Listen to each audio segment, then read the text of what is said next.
Hello everyone. Food nation में आप सब लोगों का बहुत बहुत स्वागत है। कैसे हैं आप लोग? आई होप कि आप सब लोग बहुत ही ज़्यादा अच्छे होंगे।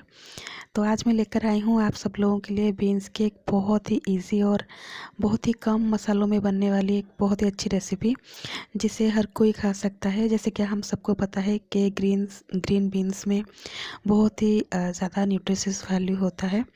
और आई होप कि मेरी ये रेसिपी आप लोगों को बहुत अच्छी लगेगी। तो अगर अच्छी लगे तो मेक श्योर मेरे चैनल को लाइक शेयर और सब्सक्राइब ज़रूर कर लें। तो चलिए देखते हैं। सबसे पहले मैंने यहाँ पे कुछ फ्रेंच बीन्स लिया हुआ है और इसको मैंने इस तरह के साइज़ में काट लिया है। देखिए, कुछ लोग बहुत इससे भी छोटा पीसेस में काटते हैं और कुछ लोग पूरा साबुत ही इसको फ्राई करते हैं, लेकिन मुझे इस तरह का शेप अच्छा लगता है, तो इसलिए मैं इसी तरह से काटती हूँ। और सेम उसी साइज़ का मैंने आलू भी काटा है। ये देखिए, मैं आप लोगों को दिखा देती हूँ। जितना बड़ा साइज़ मैंने फ्रेंच बीन को काटा हुआ है, मैंने आलूओं को भी सेम साइज़ में काटा है। अब यहाँ पे आलू ऑप्शनल है। अगर आप डायबिटीज़ के पेशेंट हैं या फिर आपको आलू नहीं पसंद है तो आप उसे पूरी तरह से स्किप कर सकते हैं। साथ ही मैंने यहाँ पे मस्टर्ड ऑयल लिया है कुकिंग के लिए, और उसके साथ साथ मैंने यहाँ पे बारीक कटे हुए 2 टमाटर लिया हुआ है, और साथ ही में मैंने यहाँ पे गार्लिक और अनियन का पेस्ट लिया हुआ है। इसके साथ साथ आप ग्रीन चिली भी अगर ऐड कर सकते हो तो भी चलेगा। मैंने इसको ग्राइंड नहीं किया है, सिर्फ मैंने इसको कूट दिया है, क्योंकि कूटने से इसका टेस्ट और भी ज़्यादा अच्छा आता है। कभी ट्राई कीजिएगा, बहुत अच्छा लगेगा। तो अभी उसके साथ मैंने यहाँ पे लिया है जीरा और एक लाल मिर्च। जैसे कि आप मैंने बताया था कि बहुत कम मसालों में हो जाता है, तो इसलिए तो यहाँ पे मैंने स्वाद के मुताबिक नमक लिया हुआ है।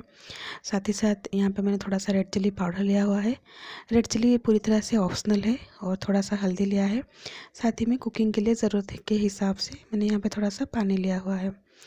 तो चलिए इन सब से बनाते हैं हमारी ये रेसिपी। तो सबसे पहले मैंने यहाँ पे पैन गरम कर लिया है। जैसे कि हमारा ये पैन थोड़ा सा गरम हो जाएगा तो मैं इसके ऊपर थोड़ा सा मस्टर्ड ऑयल डालूँगी। तो मैंने यहाँ पे ऑयल की क्वांटिटी थोड़ा सा ज़्यादा हो गया था मेरा। लेकिन अगर आप ऑयल कॉन्शियस है तो बहुत ही थोड़ा सा ऑयल में भी इसे आप बना सकते हैं।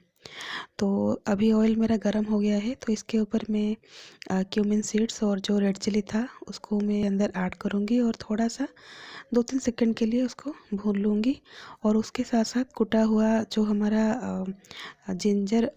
गार्लिक और अनियन जो था, इन सबको मैं इसके अंदर 2 से 3 मिनट के लिए सौटे कर लूँगी। तो अभी 2 से 3 मिनट हो गया है। इसके ऊपर मैं टमाटर दूँगी और टमाटर को मैं यहाँ पे अच्छी तरह से मिक्स कर लूँगी।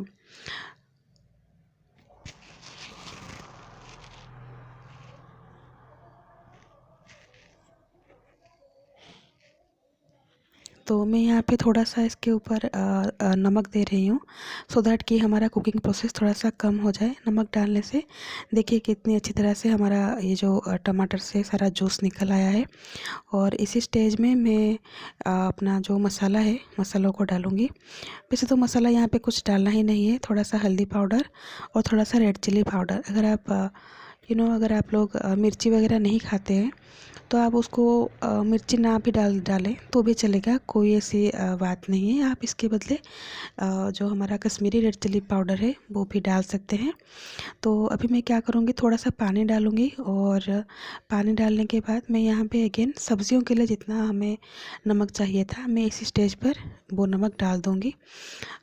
मसालों में नमक डालने से क्या होता है कि सब्जियों के अंदर वो अच्छी तरह से अब्ज़ॉर्ब हो पाएगा, और ताकि हमारी सब्जियां अंदर तक नमक उसके अंदर जाएगा। तो इसलिए मैं मसालों के साथ नमक डालना प्रेफर करती हूँ।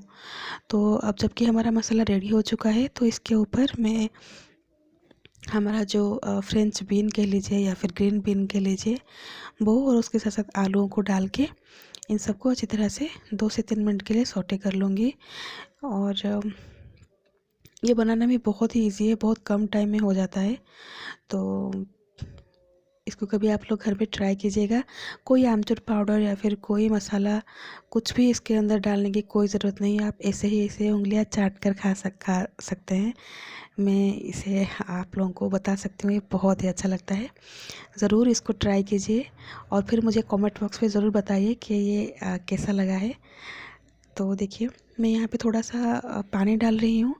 जिस कप में आप चाय पीते हो, जो छोटा छोटा कप आता है, उसी कप से मैंने शायद आधा कप ही इसके अंदर पानी डाला है। और गैस को मैं पूरी पूरी तरह से लो मीडियम पे रख लूँगी या फिर लो में रखूँगी, ताकि बीन्स जो होता है थोड़ा सा उसको पकने में टाइम लगता है।